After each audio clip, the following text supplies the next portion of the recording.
right now we are going to be honoring this year's Innovators of Color award winners. So I'm going to be handing things over to our presenters, Meredith Rosenberg and Stephen Bailey. Meredith is the global practice lead at Russell Reynolds Associates, and Stephen is the founder and CEO and a former founder and CEO of Exec Online and a former ILC winner himself. So we're very excited to have them both here, and they'll be introducing this year's winners. So please welcome Meredith and Stephen.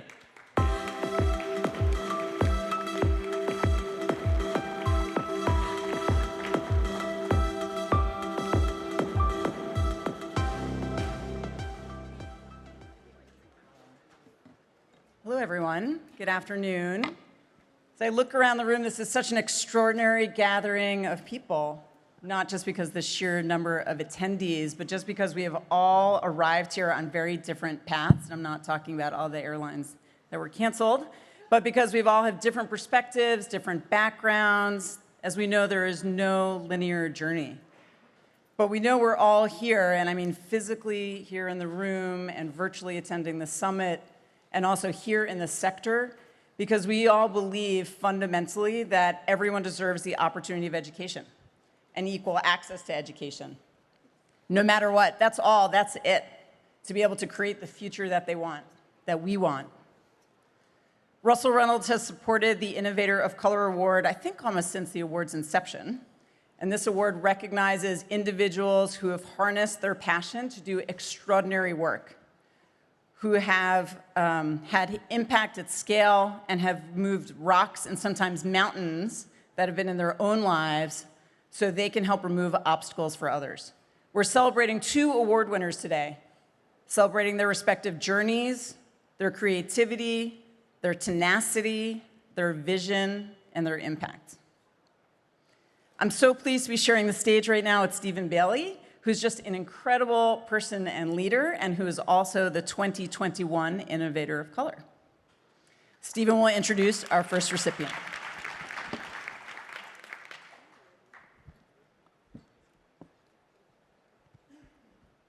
If Stephen can get his notes here. So I'm really excited. Thanks so much, Meredith. And I'll tell you a quick funny story. Last year, Meredith wore her tennis shoes, and I wore my hard bottoms. And so this year I remembered that and wore my tennis shoes, and now Meredith wore her hard bottoms. But I'm really excited to introduce our first Innovator of Color Award winner, Adrian Ridner. Adrian is truly inspirational. He is the co-founder and CEO of Study.com, an organization that he created over 20 years ago. And it is an education platform that supports 30 million learners and educators every month in achieving their academic goals, with a focus on accessibility for under-supported learners. And not only is the product amazing, but Study.com has put its money where its mouth is, donating over $24 million to social impact programs that are focused on providing increased access to education for underserved groups. I got a chance to know Adrian during this process, and it is really inspiring to hear about what motivated him. He's a family man. He grew up in Argentina, Venezuela, Brazil, before moving to the United States, had to switch languages 3 different times, had parents that made lots of sacrifices to ensure him and his family's success, and was a first-generation college graduate. And that experience has motivated him to create an organization like Study.com. And I'll say he's done all of that, never raising a single dollar of investment capital. So truly incredible. He's someone that has won a plethora of different awards, and this award will be added to that group.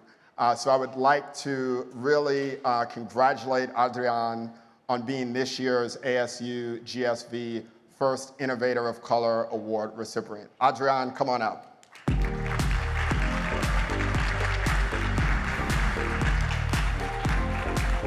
Congratulations.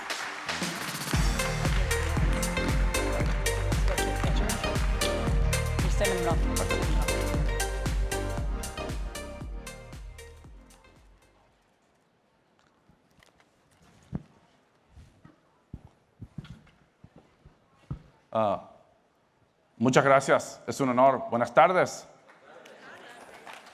Un poquito más alto. Buenas tardes. Gracias. Thank you, GSV team, Meredith, Steven, for the kind introduction. As I told Deborah a few days ago, mi papá y mi mamá really deserve all the credit. Steven mentioned we left Argentina behind. They left everything behind and moved across 4 countries and 3 languages in less than 10 years to give mi hermano Pablo and I a chance for a better future. Being a new kid at school is never easy. Add to that learning new languages, making new friends, making sense of different cultures, not only once, not twice, but 3 times.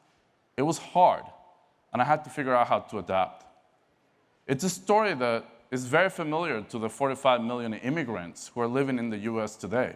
Many are innovators of today and tomorrow, sitting among us right here. Each time we moved, though, it was a little different. From Argentina to Venezuela to Sao Paulo, Brazil. I remember very vividly my first day in Brazil. I had over 50 kids that gathered around my desk and came say hello and said, "Who is this new kid who didn't speak any Portuguese and was bold enough to wear an Argentinian soccer jersey to school on the first day?" If you know anything about Brazil and Argentina, it's not the smartest move. Unfortunately, it wasn't always like that. And I learned the hard way that you can't take diversity and inclusion for granted. Just a few years later, in high school, we moved to the United States. Now, this was the goal, the dream. We were finally here. And I remember the first day of school, not a single person came to say hello. Actually, for a very long 2 weeks of school, I had lunch by myself every single day. I was shy, I didn't really know any English, and it was very, very hard to connect. But the part that hit me even harder was that there were very few students, let alone teachers, that sounded like me, looked like me, or even understood me. Unfortunately, on that feeling, I'm not alone. Millions of underrepresented students are also undersupported and feel this way every single day. I was undersupported in many, many different ways. Let me give you just one example. When we got to the US, I had 6 months to figure out what university I wanted to go to, what degree I wanted to study, and to take the SAT or the ACT. Well, what's the difference? I had no idea. No one in my family, like many other first-generation immigrants, had ever taken either of those tests before. It took a lot of hard work, but I'm proud to stand here today as the first in my family to finish my college degree.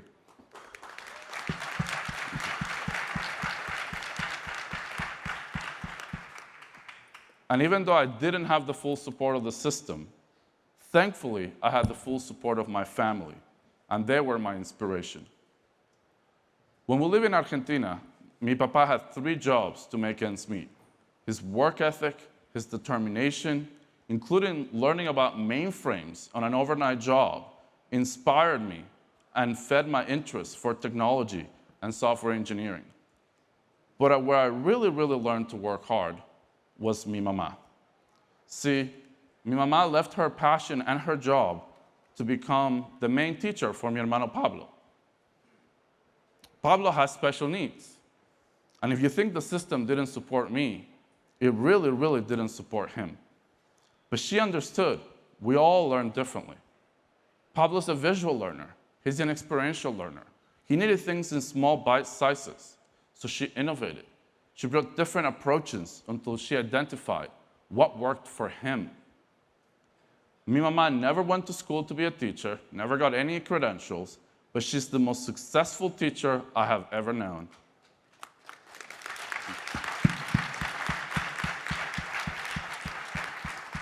Watching her was a huge inspiration. She figured out how to make education accessible for Pablo in our little apartment in Argentina.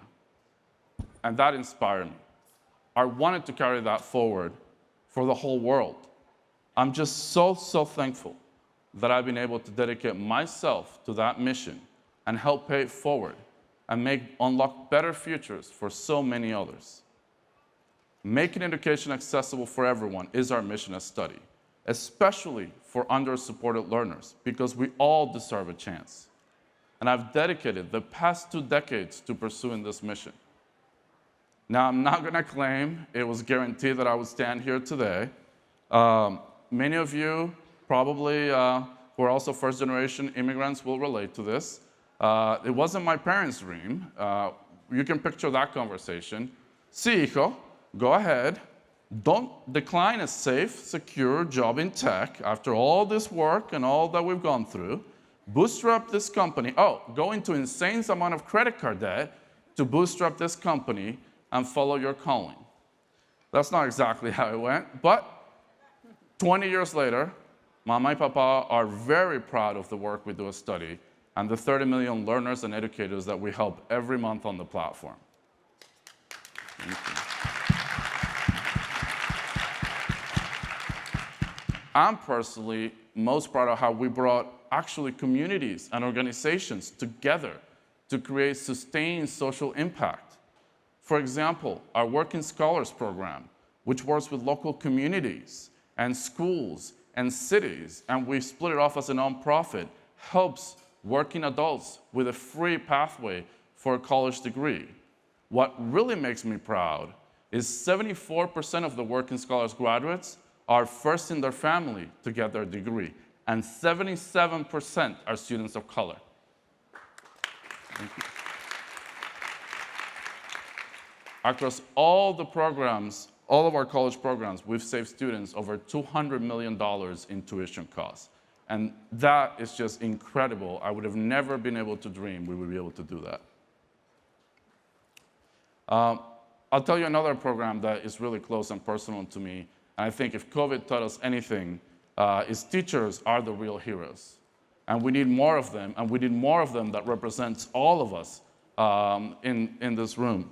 And it's personal for me. And like I said, I didn't want any kid to feel alone and not see themselves in their teachers. So I'm excited that we started a program, Keys to the Classroom, to work with schools, departments of education, community organizations to help directly address the national teacher shortage and working to grow and diversify the teacher pipeline, which, as many of you know here, it's gotten worse during COVID, and we have to address it, and we all have to come together to do it. To close up, you know, if I think back when I was 17, I had no teachers that looked like me, sounded like me, understood me. I wouldn't have believed that I would be here today. I just didn't have the confidence, let alone the understanding, to figure out how to get here, and I definitely didn't have anyone to show me the ropes. But I had Papa and Mama, and I want to thank them for sacrificing and for inspiring me. And I also want to thank all of the teachers who are working to support and inspire students each and every single day, innovating from inside the system. And lastly, I want to thank all of you for showing up, for knowing what matters, and for working inside and outside the system to make sure no kid ever feels alone, left out, and they all achieve their full potential. Together, we're all making education accessible. Juntos, sí se puede. Muchas gracias. Thank you. Thank you.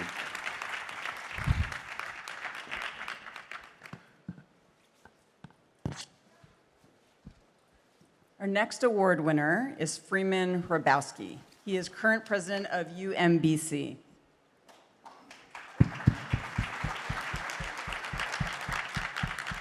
So much has already been said about Freeman, it's hard to think of what to add. He already has such a very long list of awards and accolades, which we can all see on his very extensive Wikipedia and other pages. His name is synonymous with change. Over his 30-year tenure as president of UMBC, he has really elevated that institution. He's elevated the community UMBC serves, and certainly well beyond. UMBC was founded in 1963 which is the same year that Freeman heard Martin Luther King speak and the same year that he joined the Children's Crusade in Birmingham. It's hard to believe that Freeman has been president for half of UMBC's history.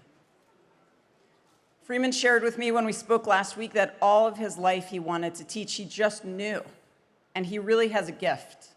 He jokes that in kindergarten, his teachers told him to teach the younger students just to keep him quiet, but that really unlocked something in him because even then, he saw that when children are successful, you can feel their sense of being worthy, of having a strong sense of self, and that can really make all the difference. Children can be empowered to take ownership of their education. Freeman often talks about his vision to change how Americans think about math and science and physics, and as he said to us, he specifically wants them to not keep equating math and science with perhaps the least loved vegetable of all, Brussels sprouts. But his broader goal is to change our culture of shared ownership around educating and empowering students. As he says, we can encourage more people than we know through a few words of support. So join me, please, in congratulating Freeman on receiving the Innovator of Color Award. Hello, I'm Freeman Hrabowski, and I'm delighted to be receiving this honor. And I accept the honor of these awards on behalf of my students and my colleagues. You know, your summit focuses on celebrating education and the use of technology in education, and this notion that people around the world have a right to their future, to have access to their future, and to succeed. You know, every one of us is a product of our childhood experiences. And while I am at UMBC in Baltimore, I grew up in Birmingham, and I was privileged to be a part of the Children's March. And I'll never forget sitting in the back of the church, listening to this minister talk about civil rights. And he said this: if the children participate in this peaceful protest, all of America will understand that our young people know the difference between right and wrong and that they want a better education. And I looked up and asked, who is this guy? And of course, his name was Dr. Martin Luther King. And I did go with him and the children to march in downtown Birmingham, and I did spend a week in jail. And in the middle of the week, he came and sat with our parents outside the jailhouse, and he said to all of us, what you do today will have an impact on children who've not yet been born. We didn't really understand the profundity of that. But the fact is that so many people of all races have worked so hard around the world so that children can have more opportunities. And what he said that speaks to what we're talking about today, innovation, was this. He said, tomorrow can be better than today. And if it is to be, you will have to make it so. And so I've spent my life, and my colleagues at UMBC have spent our careers letting young people know that they can be empowered to make a difference in their own lives and the lives of other people. And when I think about technology and the need to have more people of color represented, what we're doing at our university and what others are doing will have everything to do with helping children and young people and families know they can be a part of this technological revolution. It is so important. In my TED Talk, I talk about the 4 pillars of success in STEM, from high expectations to building community, to the fact that it takes a professional to pull someone into the work. We in technology can pull people in. I get goosebumps doing math, goosebumps. And I love helping children and others love math and love thinking and loving using technology to solve problems. And so those pillars of the high expectations, building community, having professionals pull people into the work, and then strong evaluation. The key for all of those pillars is this. When we say high expectations, it should not simply be about what the students must do. The question in the academy for universities and others is, what are we willing to do to make sure students not only have access, but actually succeed? Too many young people, and not so young, who start in higher education never graduate, never get a certificate, never get a degree, and they're worse off than before. We can use technology in meaningful ways. We've seen that during COVID. We're working here at UMBC with biotech companies and cyber companies on our campus, all the way to what we do in the classroom, and most important, to increasing opportunities and the level of success of students of color and others. And I'm challenging us to change our mindset about what young people can do, whether in high school or college. And what we're doing that I find most innovative at UMBC is to use large numbers of our students in technology, in the use of technology, in the 100+ companies that we have on campus, all the way to what happens in the classroom, to what we're doing in this Baltimore-Washington corridor. The more students can be involved in real work, in understanding how we solve problems and work together and use technology, the more robust the workforce will be. And so I leave you with two inspiring stories very quickly. One involving a young man, Kafri Zarasa, who grew up in Maryland, who's now a professor at Duke, who has created the pacemaker for the brain to address mental disorders.